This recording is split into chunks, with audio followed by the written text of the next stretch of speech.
soccer talk for us again this week on Butchered Sports Talk. Really some relevant stuff just came out about the Hillsborough charges. We're talking about that just briefly. Why don't you tell everybody about what's going on, and it's an old situation, but brought back new again. Talk a little bit about that. Okay, Frank. First of all, great to be back. I really enjoyed the time that we get to talk about this for even if for as little as I get to finally talk to somebody that knows something about this, so it's really nice to get it, and hopefully everybody enjoys our conversation. Real briefly, back in 1989, there was an FA Cup semifinal between Liverpool and Sheffield Wednesday. It was being played at Hillsborough, and 96 people were killed. Basically, it was it was a stampede, basically, of supporters who were caught between a barrier and, the supporters behind them all kind of pushing forward, okay?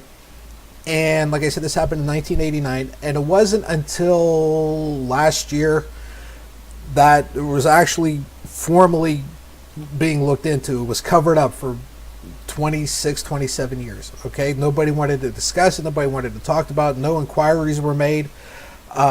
Finally, justice was served, and there was going to be an actual, the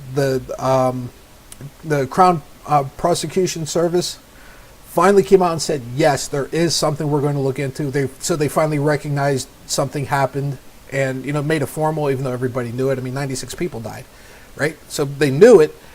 They finally made it official. And then today, not very long ago, literally a few hours ago, they had announced, again, the Crown Prosecution Service announced that 6 people are going to face criminal charges over the disaster. Match Commander David Duncanfield, former Chief Constable Sir Norman Bettison, and 4 others have been charged with offenses relating to the disaster. Basically, they are being charged with manslaughter by gross negligence for 95 of the 96 people that were killed. I can't tell you what that one other person was and why they're not included, but 95 out of 96. Bettison was also charged with 4 counts of misconduct in public office, so that's kind of a big deal. Former South Yorkshire police officers and a former forced solicitor are being charged with doing acts with intent to pervert the cause of justice, which you would know better than I do, but that sounds to me like it's kind of like I don't want to say infringement, but what's the word I'm looking for here? They kind of like influenced where this thing was going, like in a negative way. Yeah, exactly. I'm sorry, but yeah. Sheffield Wednesday Secretary Graham Mackerel is being charged with 3 offenses relating to the health and safety at a sporting event. So, at least something is being done, and they are formally recognizing something that happened and something that whether or not anything actually ever happens or anybody actually does any kind of jail time or anything like that, it is yet to be seen. But at least it seems like they're finally moving in the right direction and finally saying, hey, look, somebody's got to be held accountable for this disaster, because in all honesty, it really, really could have and should have been avoided.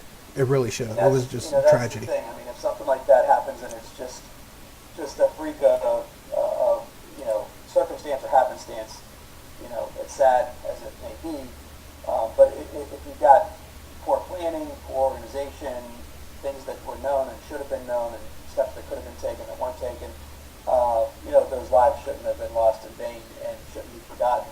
And this is one of those things that needs to happen. So there's also, more than just the media attention. There's a couple documentaries. I think there's one produced by BBC and there's one by ESPN. And you were talking about when the ESPN one is airing, right? Yeah, the ESPN one apparently is being aired again tonight. It's obviously a rerun.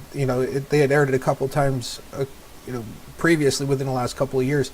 I can't remember which ESPN network it's on. I want to say it's on ESPN, like ESPN, like their flagship network. It's on at 10 o'clock. If you haven't seen it, it really is something you should see, because it's a heartbreaker, and you just sit there through this whole thing this entire time, and you sit there and you just keep thinking to yourself how easily this could have been avoided with anybody did any kind of formal planning, or just looking at this and saying, hey, look, this isn't right. Could have easily, 96 people would still be alive today. Literally 96 people would still be alive today. Basically, if anybody just would have used their brain just a little bit. And that's what's really sad about all this, is it absolutely unequivocally could have been avoided, and it just was. There were just so many failures on so many levels by people who were in positions that should have known better. Well, it's something to keep our eyes on, and anybody watching this that hasn't heard about it, take a look at those documentaries.